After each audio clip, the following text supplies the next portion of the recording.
लोकसभा चुनाव के जो परिणाम आए बिहार के, उसमें सबसे बड़े अगर किंग मेकर के तौर पर देखा जाए तो नीतीश कुमार उभर कर सामने आए हैं। उनकी पार्टी को 12 सीटें हासिल हुई है और अब तो इतना तय हो गया है कि नीतीश कुमार जिस गठबंधन की तरफ जाएंगे उस गठबंधन की सरकार बन जाएगी।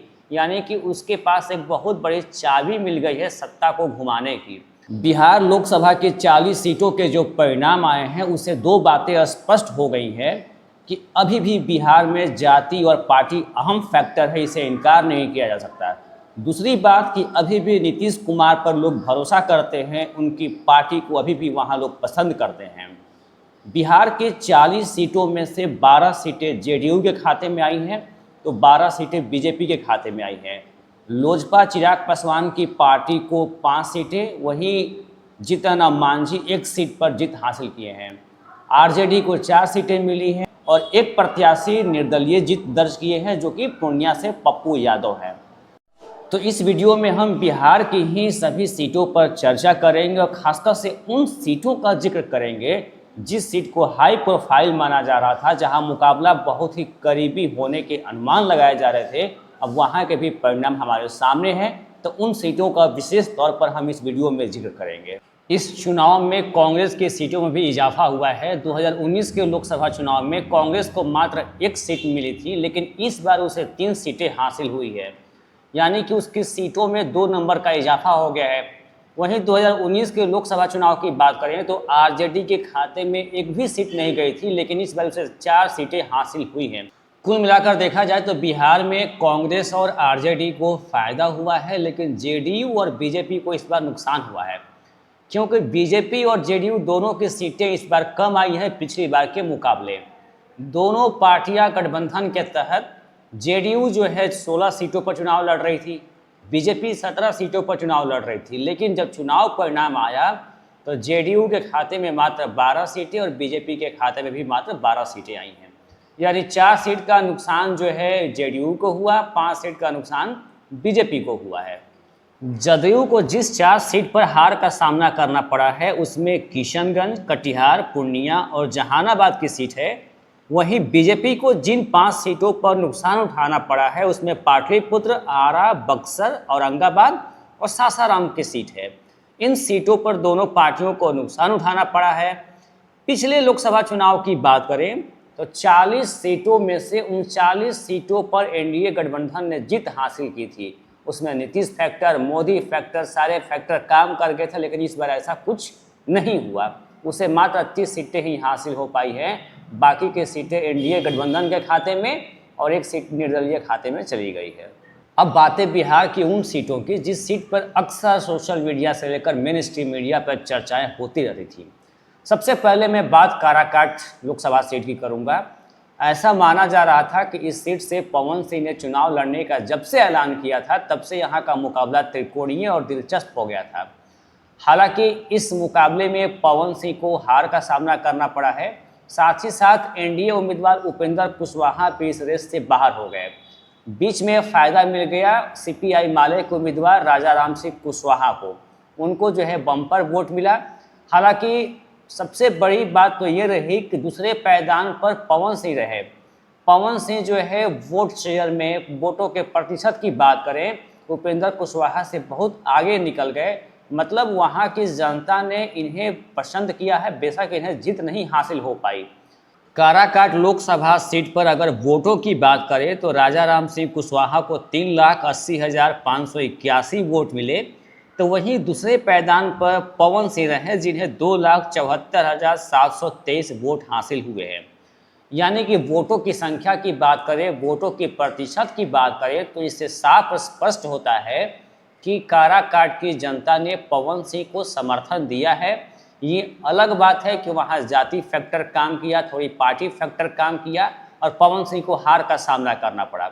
हालांकि पवन सिंह अगर अगले कुछ समय तक काराकाट की जनता के साथ जुड़े रहें, वहाँ पर राजनीतिक ज़मीन को अगर मजबूत करें तो इसमें कोई दो राय नहीं कि आने वाले चुनाव में पवन सिंह को ज़रूर फ़ायदा हो सकता है, उन्हें जीत भी हासिल हो सकती है। बिहार की एक और चर्चित सीट की बात करूं तो वह है पाटलिपुत्र संसदीय क्षेत्र, जहां से चाचा और भतीजी में लड़ाई की बातें कही जा रही थी। और इस लड़ाई में भतीजी को जीत मिली है और चाचा जो है हार कर रेस से बाहर हो गए हैं।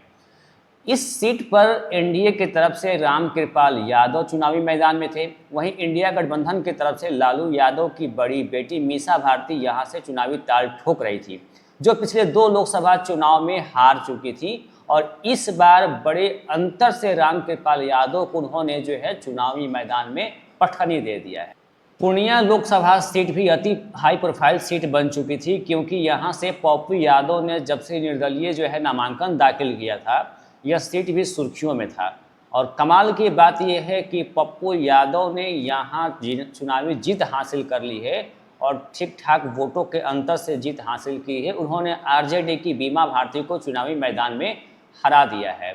जहानाबाद सीट को भी हाई प्रोफाइल सीट में शुमार किया गया था, लेकिन चुनावी परिणाम आने के बाद स्पष्ट हो गया कि वहां से जेडीयू के चंदेश्वर प्रसाद को वहां की जनता ने नकार दिया और वहां से सुरेंद्र प्रसाद यादव चुनाव जीतने में कामयाब हो गए हैं। बिहार की एक और high profile seat Saran Lok Sabha seat थी, जहां से बीजेपी के राजीव प्रताप रूडी चुनावी मैदान में थे और वहीं इंडिया गठबंधन की तरफ से लालू यादव की बेटी रोहिणी आचार्य यहां से चुनावी मैदान में अपनी किस्मत आजमा रही थी। पहली बार चुनाव लड़ रही रोहिणी आचार्य ने राजीव प्रताप रूडी को ठीक ठाक टक्कर दिया और कमाल की बात यह है कि राजीव प्रताप रूडी मात्र 13,000 वोट से जीतने में कामयाब हुए हैं। जब से चुनावी रुझान आ रहे थे, कभी राजीव प्रताप रूडी आगे जा रहे थे, कभी रोहिणी आगे जा रही थी, कभी कभी जो है मामला फंसता हुआ भी दिख रहा था। हालांकि राजीव प्रताप रूडी जो है चुनाव जीतने में कामयाब हो गए हैं, लेकिन जाहिर सी बात है कि इस परिणाम से खुद राजीव प्रताप रूडी भी बहुत बेहद खुश नहीं होंगे, क्योंकि उन्हें मात्र 13,000 वोट से जीत हासिल हुई है। यानी साफ है कि रोहिणी ने उन्हें ठीक ठाक टक्कर दिया है। बिहार की हाई प्रोफाइल सीटों के बारे में हमने इससे पहले भी एक वीडियो में बातें की थी। हालांकि उस वीडियो में हमने आरा की बात नहीं की थी, क्योंकि ऐसा लग रहा था कि शायद यहाँ से जो सिटिंग एमपी है आरके सिंह, उनकी स्थिति मजबूत है और वो शायद अपनी सीट निकाल पाएंगे। हालांकि ऐसा कुछ नहीं हुआ, बल्कि आरा सीट से सिटिंग एमपी आरके सिंह को भी हार का सामना करना पड़ा। वहां से भाकपा माले को जीत हासिल हुई है और 2 बार से चुनाव जीत रहे आरके सिंह वहां से बुरी तरीके से हार चुके हैं। आईपीएस आनंद मिश्रा के चुनावी मैदान में उतरने से बिहार का बक्सर लोकसभा सीट भी सुर्खियों में था। ऐसा माना जा रहा था कि बीजेपी के मिथिलेश तिवारी, आनंद मिश्रा और आरजेडी के सुधाकर सिंह के बीच चुनावी मुकाबला हो रहा है और यह मुकाबला बेहद दिलचस्प हो सकता है। हालांकि यहां पर चुनाव जीतने में आरजेडी के सुधाकर सिंह कामयाब हो चुके हैं। सुधाकर सिंह वर्तमान में रामगढ़ से विधायक हैं और जगदानंद सिंह के बेटे हैं। सवाल ये भी उठेगा कि आखिर जिस सीट पर 2 बार से बीजेपी जीत रही थी और जिस सीट पर सबसे अधिक बार सांसद बीजेपी के रहे हों, उस सीट पर भी बीजेपी को हार का सामना करना पड़ा है, तो इसके पीछे कौन सा फैक्टर काम किया? तो उसमें पहला फैक्टर तो ये आएगा कि जो पिछले बार के सांसद थे अश्विनी चौबे, उनके कामकाज की शैली को लेकर वहाँ की जनता कोई खास खुश नहीं थी।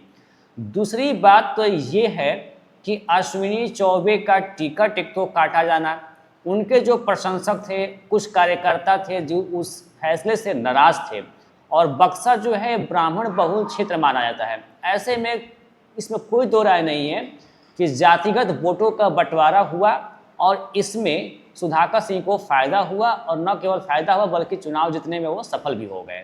अगर जो है नीतीश कुमार जो है इधर उधर होते हैं तो इसमें कोई दो राय नहीं कि एनडीए पर भी खतरा हो सकता है। नीतीश कुमार कितने समय तक और किस गठबंधन में रहते हैं और रहेंगे, यह कहना जो है थोड़ी जल्दबाजी होगी, क्योंकि नीतीश कुमार कब किधर पलटेंगे इसका कोई भरोसा नहीं है। इतना तय है कि 2025 में विधानसभा का चुनाव है, तो हो सकता है 2025 का विधानसभा चुनाव तक नीतीश कुमार इधर उधर न जाएं, लेकिन 2025 का विधानसभा चुनाव होने के बाद नीतीश कुमार के क्या इरादे होंगे, क्या उनके मंसूबे होंगे, यह कहना अभी जल्दबाजी होगी। बीजेपी के पास एक समस्या ये हो गई है कि उसके पास पूर्ण बहुमत नहीं है। हर हाल में उनको चंद्रबाबू नायडू और नीतीश कुमार को मान मनोबल करके ही सरकार चलाना होगा, क्योंकि ये दोनों नाराज हुए तो फिर एनडीए सरकार पर खतरा होना तय है, इनकी सरकार जा सकती है। तो ऐसे हाल में कोई दो राय नहीं है कि नीतीश कुमार अभी के सबसे बड़े किंग मेकर बनकर उभर चुके हैं।